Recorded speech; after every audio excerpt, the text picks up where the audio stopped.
Our appetite, we're starving. We've looked at 700 deals without buying one, mostly because seller expectations for pricing is still higher than what we're offering. And transaction volume in the multifamily space is actually lower than it's been in over 10 years, both in terms of units transacted and the dollar value of the units transacted is actually slightly below the levels in 2014.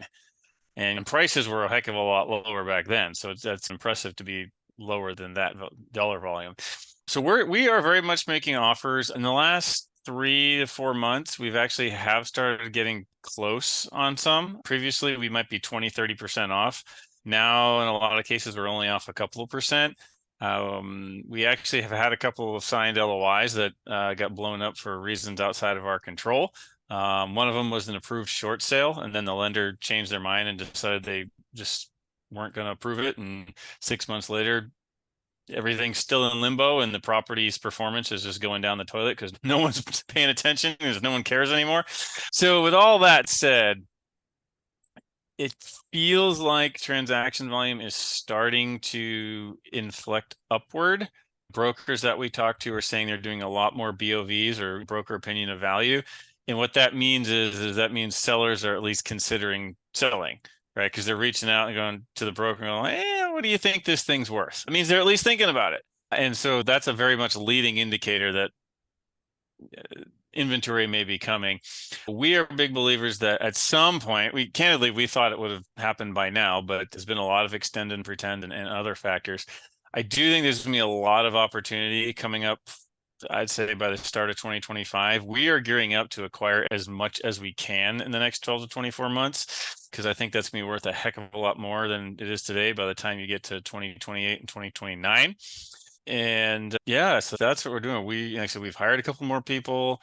We've been streamlining operations and really hoping to acquire more in the next 12 to 24 months. I do think pricing declines in multifamily are done. On average, prices are probably down 20 to 30%, and there's some exceptions in some really distressed locations and markets. Class B and Class A, especially newer vintage, 1990 or 2000 and newer, I think pricing's actually already started to tick up a little bit in that segment.